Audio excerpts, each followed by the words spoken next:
tell me, just one of the biggest issues that it seems like the people of Nablus are facing, and that's settlement expansion all the way around the center of Nablus? There are many settlements around Nablus. And from the very beginning, from 1967, the Israelis planned to besiege Nablus, to surround it so it will not be able to expand. So if you look around Nablus, it has not expanded a lot geographically. It has expanded vertically.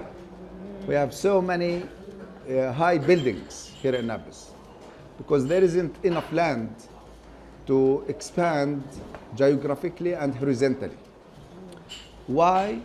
I believe that they wanted to keep the population within certain limits. So one of the biggest issues is actually not being able to expand past the city. It's a form of controlling all the way around the city. But it's also got one of the highest levels of violence from the entire West Bank. Settler violence. There's been more recorded incidents here than there has been anywhere in the West Bank.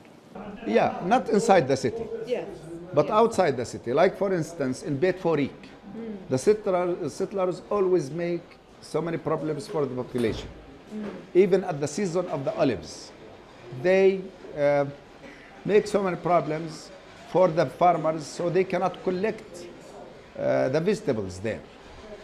So they had problems during the olive season. In Borin, for instance, and in Iraq Borin, the settlers always make certain attacks against the people. So they are violent, and they are always protected by the Israeli army. The army knows that the settlers are making problems, and they are attacking the villagers, the farmers, but they don't do anything.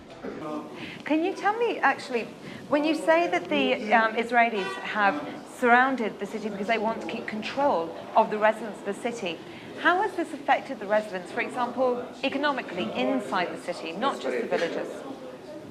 Yeah, that's affected the people, the population negatively to a great extent. If you go to the eastern part of Nablus, we have just 3-4 kilometers to the east of Nablus to travel. Afterwards, we have settlements. To the southern part, also the same. To the western parts, all the same. Yes. You know, to have a good welfare and to have good business, you have to be free to travel everywhere. Yeah. Because of these settlements, the area where we can move is very limited. And during the Intifada, I couldn't get out of Nablus for 4 years. For 4 years, I couldn't get out of Nablus in my car. I had to walk through the mountains. Now, for business people, how are you going to achieve your business or to make a transaction while walking in the mountains and the valleys? It has been very hard. Yeah. So yeah, the city paid a very high price because of the Israeli measures. And actually, the Israeli measures during the Al-Aqsa Intifada, as I actually mentioned in my introduction, they were bombed by Apache helicopters. There was a military presence inside the city, and the EU imposed 24-hour curfews inside the city. Is that right? That's true. For certain times, yes, for limited time. But actually, settlement expansion has been going on since the late 70s. And I'm wondering how we no longer have military presence inside the city. This is now Area A. But how is this affecting people now? Well, it's still affecting, although you don't see the Israelis now. If you come during the night, you will see them. Almost every night, they get into the city. They arrest people, or they inspect houses, and so they do certain things, certain activities, and go and pull out. So they did not leave. The occupation is still there. And their military camps are not far away from here. They have a military camp in Hawara, and you know Hawara, you passed through Hawara today. They have another camp near Der Sharaf, and they get into the city, not only Nablus, in all the villages and the cities that are classified A. Right. They get into them. So they haven't been honoring the accords with the Palestinian Authority.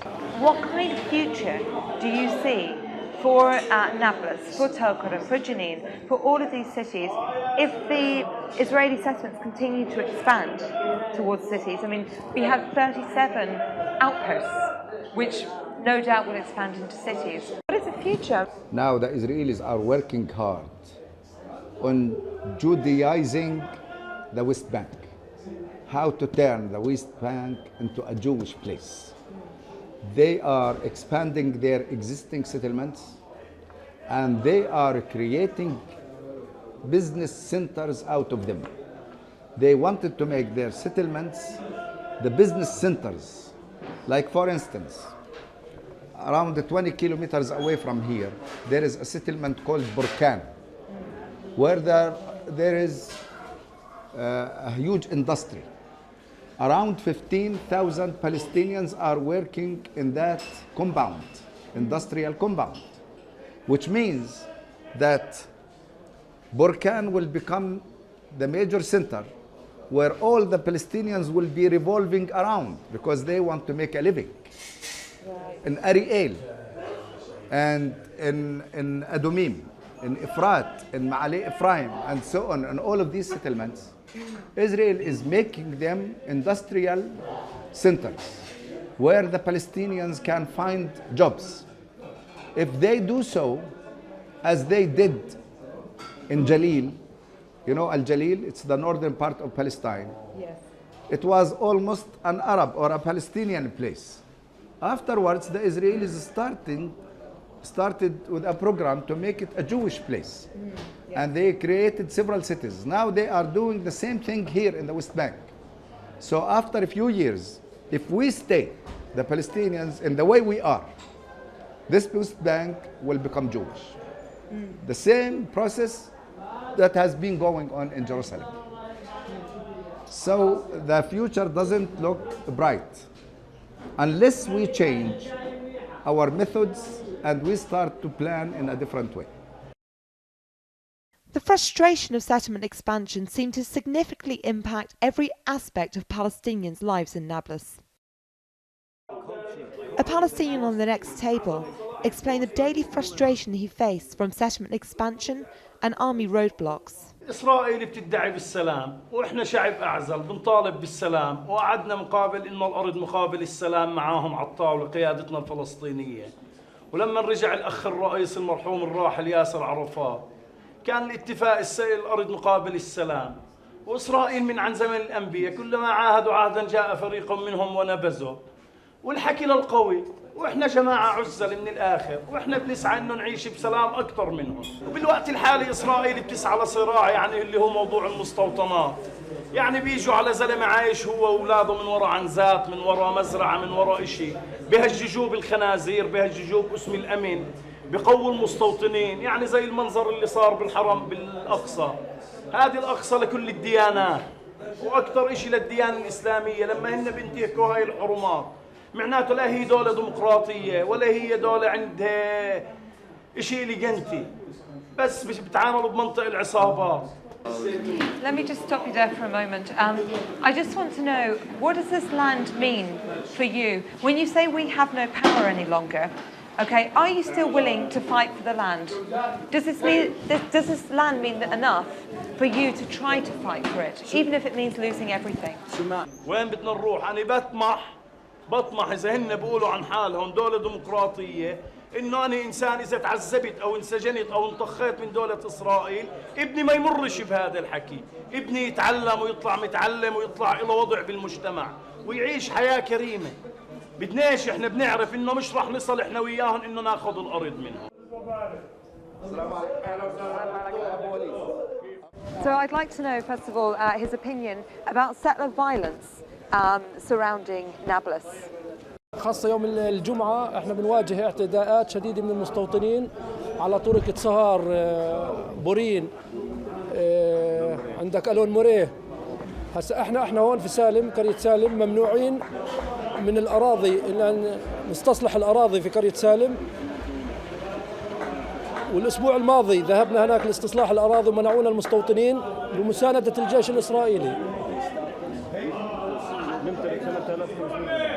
ومنعونا حوالي 500 صادروا 500 دنم مصادرات حاليا مصادرات بعد الشارع الالتفافي. Are you worried about the children in your family? I don't know if you have children yourself, but do you worry about the violence that's incurred by settlers and you know this could seriously affect the lives of children growing up here. طبعا احنا يوميات بنخاف على الاولاد، احنا لما نذهب في السياره مشوار طبعا بنظل هاملين هم الاولاد وخايفين على الاولاد، طبعا هذا الخوف موجود عندنا. حتى الاراضي لما بنذهب عليها ما بناخذش اولاد، يعني بنخاف بنضل خايفين على الاولاد. طبعا احنا بنعلمهم انهم يقاوموا ويدافعوا عن الاراضي ويقاوموا الاستيطان بشكل احنا يعني متعودين، الاولاد حتى متعودين بشوفوا في عينيهم متعودين.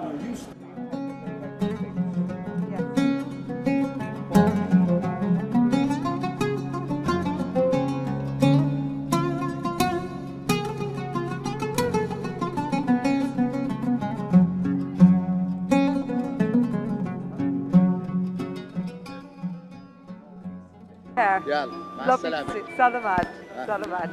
مع السلامة. يلا أبو وليد.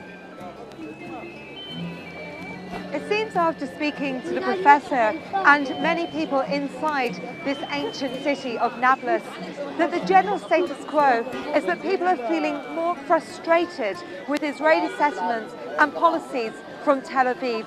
They're worried about the continuous settlement expansion, but they also say business is now failing due to the numerous checkpoints set up around the city. People are afraid to open their businesses past around 7 o'clock in the evening.